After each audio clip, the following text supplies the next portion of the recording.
Virpi Lupausten portailta tässä moikka. Tänään minä haluan kertoa sinulle yhdestä tosi tärkeästä asiasta, joka ratkaisee sen, miten sinä tulet onnistumaan.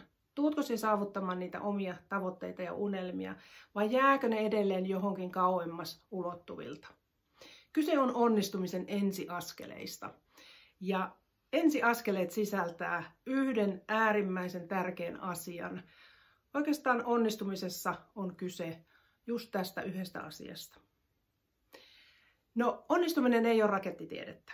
Onnistuminen vaatii ainoastaan tiettyjen asioiden tekemistä siinä omassa arjessa joka päivä.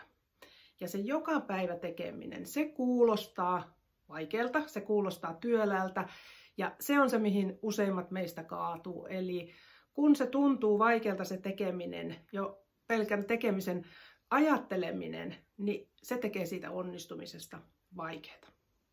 No vaikka onnistumisessa on kyse helpoista ja yksinkertaisista asioista, niin se tekee onnistumisesta vaikeaa, koska meidän on vaikea uskoa sitä, että yksinkertaiset ja helpot asiat toimis ja me niiden avulla pystyttäisiin saavuttamaan niitä omia tavoitteita ja omia unelmia.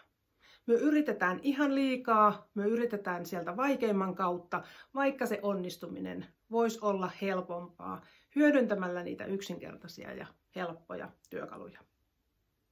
No miten sinä pääset kiinni näihin onnistumisen ensiaskeleisiin ja miten sinä saat käyttöön sen asian, joka ratkaisee sen sinun oman onnistumisen, niin minä olen tehnyt sinun avuksi maksuttoman työkirjan ja sinä pääset lataamaan sen heti omaan käyttöösi osoitteessa lupaustenportaat.fi/ensiaskeleet.